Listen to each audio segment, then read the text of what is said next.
Madam President and friends,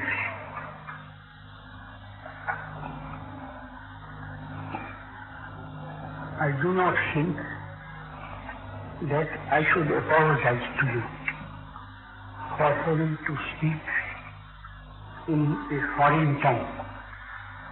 I wonder if this loudspeaker carries my voice to the farthest end of this vast audience. Will some of those who are far away will raise their hands if they listen to what I am saying? Do you listen? All right. Well, if my voice doesn't carry, it won't be my fault. It will be the fault of the loudspeaker. But I was going to tell you that I don't need to apologize.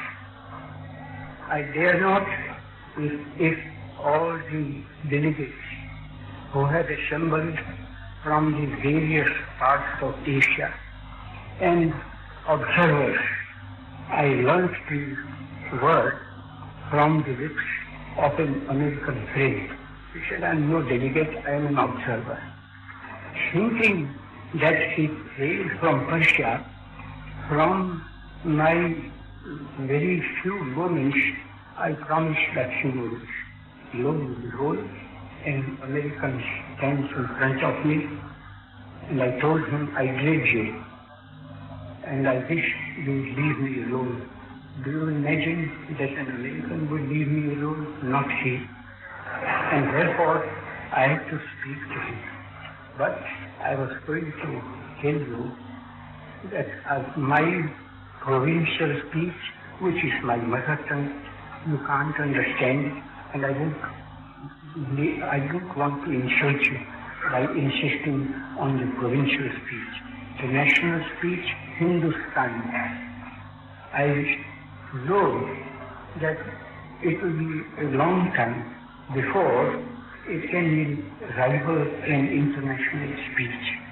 If there is rivalry between French and English. For international commerce, undoubtedly, English occupies the first place. For diplomatic speech and correspondence, I used to hear when I was studying in my boyhood that French was the language of diplomacy.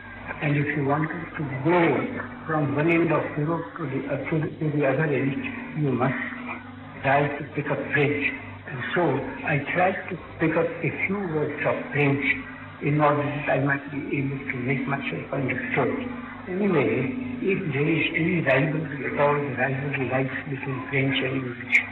Therefore, having been taught English, naturally I have to resort to speaking to you to that international speech. I was wondering what I was to speak to you. I wanted to collect my thoughts, but let me confess to you that I have no time, and yet I have promised yesterday that I will try to say a few words to you. While I was coming with Basha Khan, I asked for a little piece of paper and pencil. I got a pen instead of a pencil. I tried to scribble a few words. You will be sorry to hear from me that piece of paper is not by my side. But that is nothing. I remembered what I wanted to think out. And I said to myself, you friends have seen not the real India, and you are not meeting in conference in the midst of real India. Delhi, Bombay, Madras, Calcutta, Lahore, all these are big cities, and therefore, having come under the influence of the West, having been made also, may be perhaps accepted, having been, but not using, having been made also by the English. I then thought of a little issue, I suppose I should call it, which was in French. It was translated for me by an animal French priest, and he was a philosopher. He was also an unselfish man, and he said he befriended me without my having known him, because he always sided with the minority, and I was, that is my countrymen, in a hopeless minority. Not only hopeless minority, but a despised minority.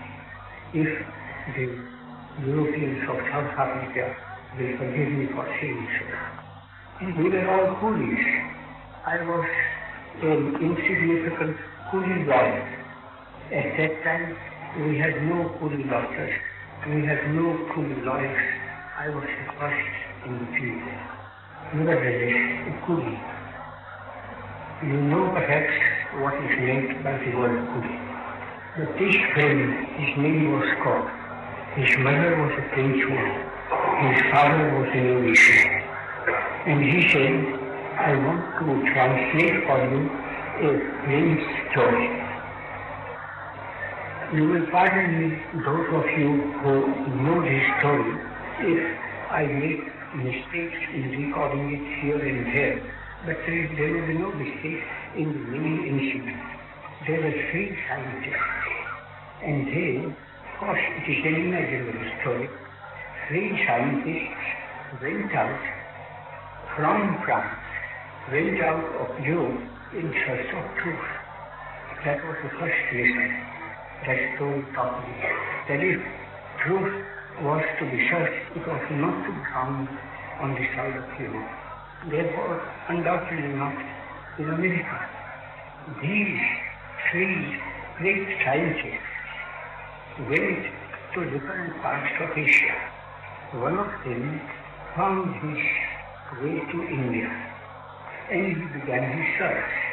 He went to the so-called cities of those times. Naturally, this was before British occupation.